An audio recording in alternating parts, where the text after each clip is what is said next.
Jesse Duplantis est un pasteur télévangéliste très populaire aux États-Unis.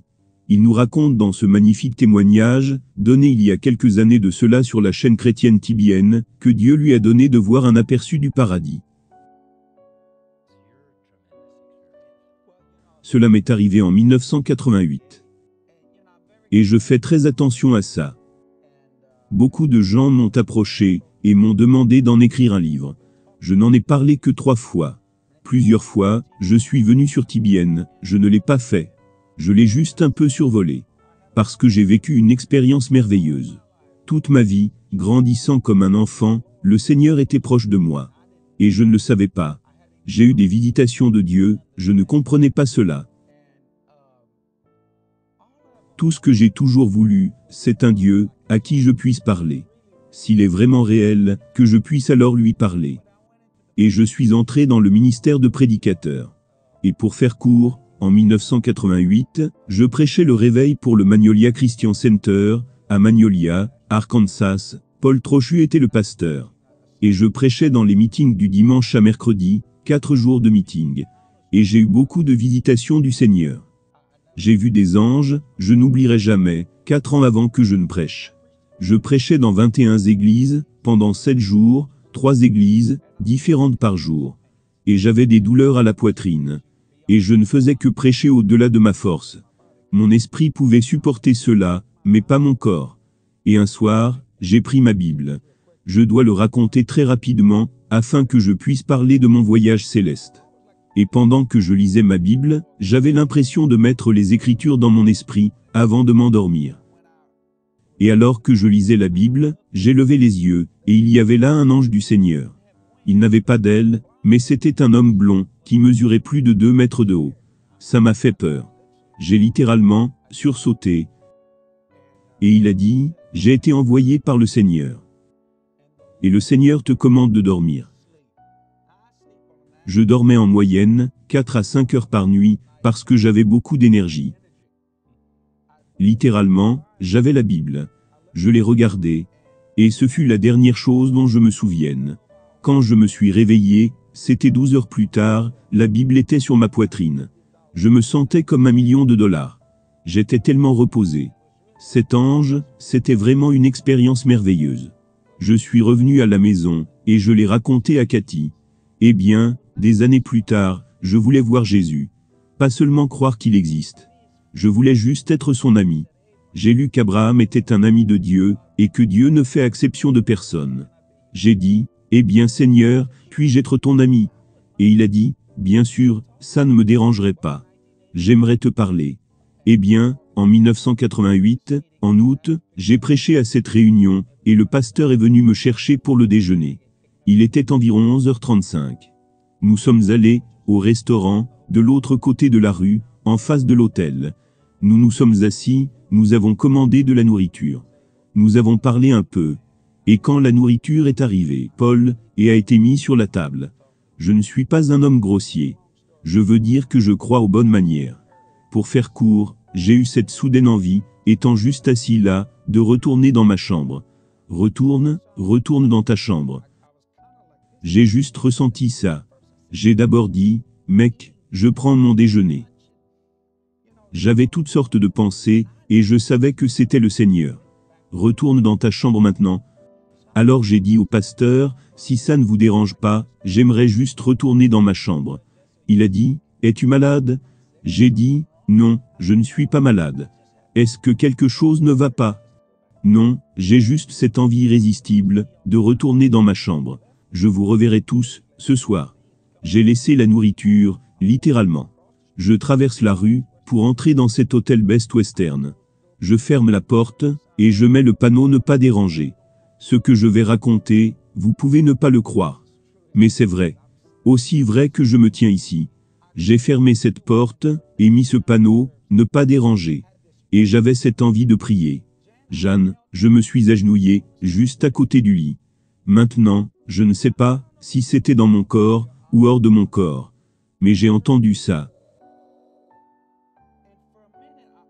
Et pendant 1 minute, je n'ai pas pu ouvrir les yeux. J'ai été aspiré hors de ma chambre, juste aspiré. Et je partais.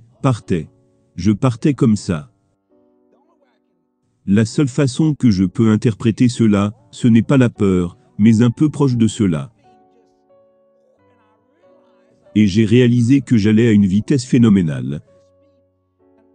Et quand j'ai ouvert les yeux, j'étais dans ce qui ressemblait à un téléski, qui était couvert. Comme un téléski. Et cet ange qui m'avait parlé des années auparavant, m'a souri. Il a dit, « Tu as un rendez-vous avec le Seigneur. » Je me suis dit, « Oh, mais c'est bizarre en moi. » Je me suis dit moi-même, « Waouh, ça c'est réel. » Et quand je suis sorti de cet état, quand cela s'est arrêté, j'ai vu le plus bel endroit de ma vie. Je ne peux pas vous dire les couleurs de ce qu'est le paradis. Quand j'en suis sorti, tu dois faire attention à ce que tu dis dans cet endroit. Je vais l'expliquer. J'ai dit gloire au Seigneur, gloire à Dieu. Et l'ange a dit, ô grand Dieu Jéhovah, à Dieu, toute la louange. J'ai commencé à louer Dieu. C'était juste, comme le début d'un service. Si tu dis ça, ils vont commencer à louer Dieu. Et puis je commence à réaliser ce qui se passe. Et dans mon esprit théologique, je pensais que la première personne que je rencontrerais serait l'apôtre Pierre. J'ai vu un homme, avec une poitrine robuste, immense, avec un beau look. Cheveux grisonnants, il avait l'air jeune, mais il avait les cheveux grisonnants. Je l'ai regardé, et il a dit, « Salut Jessie ». Il m'a appelé par mon nom. Et j'ai dit, « Hello ». Il a dit, « As-tu soif ?» J'ai dit oui. Et il m'a donné de l'eau, dans ce qui ressemblait à un gobelet en or. Et j'ai dit, « Qui es-tu » Un instant. Je vous laisse vérifier cela avec le Saint-Esprit. Vous ne me croyez pas? C'est ok. Il dit, « Mon nom est Abraham. Je suis ton père Abraham. » Il est dit, « Nous sommes la postérité d'Abraham. » Et dans ma tête, je pensais à Pierre, ce genre de choses. Mais c'est dans la Bible, les gars, c'est dans la Bible. Et il a dit, « Tu as un rendez-vous au trône du Seigneur. » Alors je regarde autour de moi. Cet endroit est magnifique. Il dit, « Je veux que tu marches avec moi. » C'est un homme à la poitrine robuste, je flippe. Cet ange marche toujours avec moi, ce grand ange aux cheveux blonds.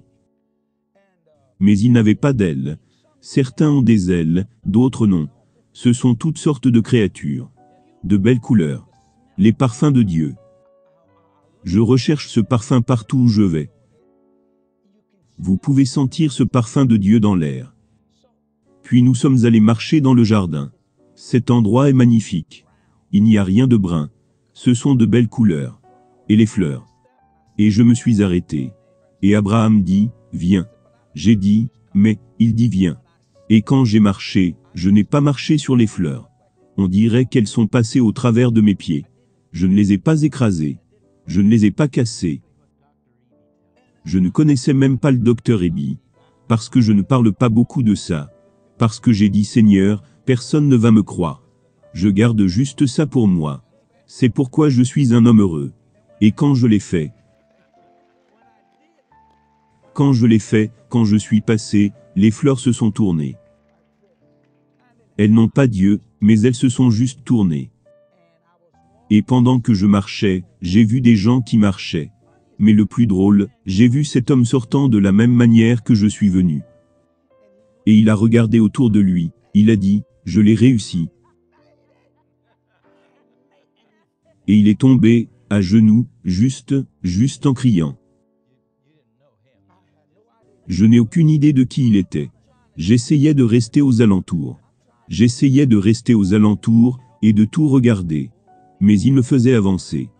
Et j'ai remarqué qu'il n'y avait pas d'ombre, comme les ombres que nous avons sur le sol ici dans le studio. Alors j'ai demandé à l'ange, « Vous ne projetez pas d'ombre ?»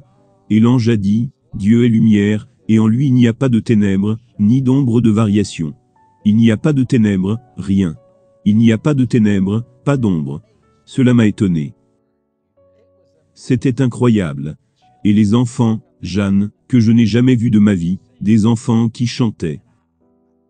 Et j'ai dit, « Attends, laisse-moi regarder ça. » Mais il a dit, « Tu as un rendez-vous. Tu dois y aller. » Je ne sais pas avec quelle force, mais je marchais. Et j'ai vu des gens avec de beaux manteaux, ornementés. Et puis j'ai vu des gens portant des vêtements, de beaux vêtements. Mais les manteaux étaient de loin, bien plus jolis, plus épais, et plus jolis. Et je ne pouvais pas comprendre cela. Et pendant qu'ils marchaient, j'ai dit, est-ce que tout le monde viendra devant le trône de Dieu? Il a dit, tout le monde aura un rendez-vous, au grand trône de Jéhovah Dieu. J'ai alors remarqué que certains marchaient, puis ils sortaient des rangs, allaient là où se trouvaient ces arbres, en prenaient les feuilles et faisaient ceci. Ils prenaient littéralement les branches, et les sentaient. Ce sont ceux qui portaient les vêtements. Dans mon esprit théologique, j'avais toujours dit, venez avec assurance au trône de la grâce, avec votre sujet de prière. Eh bien, cela est vrai dans un sens, mais pas dans l'autre. Ce n'est que, jusqu'à ce que je revienne, et que j'étudie, et que j'arrive où il est écrit, Dieu donne un vêtement de salut, et un manteau de justice, de droiture. Et j'ai demandé à l'ange, pourquoi ceux-là ont des vêtements? Et les autres ont ces beaux manteaux? Parce que je me disais que quelque chose n'était pas correct, à cause de ce que je savais de la Bible. Je vérifiais par rapport aux Écritures. Il a dit, ceux-là ne vivaient pas pleinement, ce qu'ils auraient dû vivre en Dieu. Mais ils aimaient le Seigneur. Il a dit, mais le grand Dieu est miséricordieux. Il a dit, ils viendront, ils participeront, mais ils sentiront de ses feuilles. Je n'oublierai jamais qu'on aura des poumons. Puis j'ai réalisé que certaines personnes ne vivent pas pleinement leur vie chrétienne. Mais Dieu continue de les aimer. Ils connaissent Jésus comme Seigneur. C'est vrai. Alors que j'allais, j'ai vu un homme avec une barbe. Il avait une barbe rousse, de cette hauteur. Et j'ai regardé, je ne savais pas qui c'était. Et tout d'un coup, j'ai entendu les gens qui ont commencé à dire, il arrive, il arrive, il arrive. Et puis j'ai réalisé qui venait. C'était Jésus, sortant de cette ville. Bien, je l'ai vu, il avait une ceinture en or ici, large de cette taille. Sa tunique n'était pas, comme celle de tout le monde. Celle d'Abraham était magnifique. Je pensais que je ne pouvais rien voir de plus beau que ça. Le sien ressemblait à 1 milliard de diamants, avec de la lumière qui en sortait. Quand j'ai vu ça, il venait vers nous. Tu ne peux pas rester debout, en sa présence. Tu vas mordre la poussière, tu vas te courber. C'est comme ça. Tu vas te courber. Je suis tombé à genoux. Je vais vite à cause du temps. Je suis tombé à ses pieds. Et dans ma tête, j'ai toujours pensé qu'il avait des cicatrices. Mais il a des trous dans ses pieds. De cette dimension. Je n'avais pas réalisé à quel point les clous étaient gros. Je pouvais voir à travers. Et il a mis sa main sur mon épaule. J'en ai la chair de poule, merci Seigneur. Et il m'a pris, il me prend. Et il dit, je t'ai amené ici pour te dire quelque chose. Les gens me demandent, à quoi il ressemble. La gloire sort de lui. L'éclat de la lumière. Je regarde ça. Ce sont juste des rayons de lumière qui sortent de lui. Un peu comme, je ne sais pas comment expliquer. Je peux le dire en langue.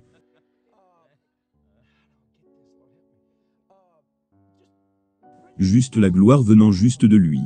Puis il a tourné la tête.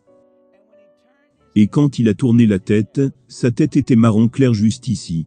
Je pouvais voir aussi que sa tête était brune, brunâtre. Et quand il se retournait et vous regardait, c'était comme s'il pouvait voir à travers vous. C'était juste l'éclat qui sortait de lui. Et alors que je regarde la gloire de qui il est, il a dit, va dire à mon peuple que je reviens bientôt. J'étais un peu déçu. Je veux dire que depuis le cheminement, je pensais qu'il allait me donner une sorte de grosse révélation, ou quelque chose comme ça. J'ai dit, mais Seigneur, ils le savent. Et il est devenu sévère avec moi. Non, ils ne le savent pas. Va leur dire, je reviens bientôt. Je n'oublierai jamais ça. Et puis cet enfant, il m'a montré cet homme avec la barbe. Il a dit, c'est David là-bas. Il te fera visiter cette ville. Et il a fait ça. Et je vous le dis, que vous le croyiez ou non, j'ai flippé. ces enfants qui courent et attrapent Jésus, et ils chantent des chansons. Et je comprends l'écriture qui dit, « Laissez venir à moi les petits enfants, car le royaume de Dieu est pour ceux qui leur ressemblent. » Il n'y a pas de limite, tous ces bébés avortés. Dieu ne les perd pas. Tu ne veux pas de lui. Dieu le veut. Il les prend, ne les perd pas. Fausse couche. Ce n'est pas ta faute. Ce sont des choses qui arrivent. La chose qui m'a choqué à propos du paradis, et de tout ce qui tourne autour, c'est que ça ressemble beaucoup à la terre. Alors j'ai dit, c'est un peu comme la terre. Il a dit, eh bien, la terre est un avant-goût du Seigneur. Je n'y ai jamais pensé.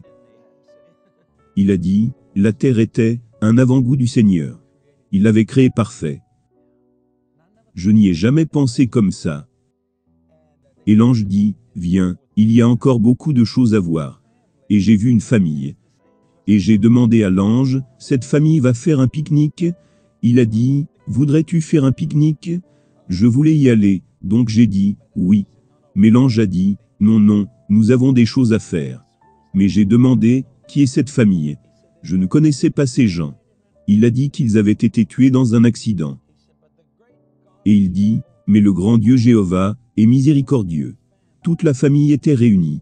Ils allaient faire leur pique-nique.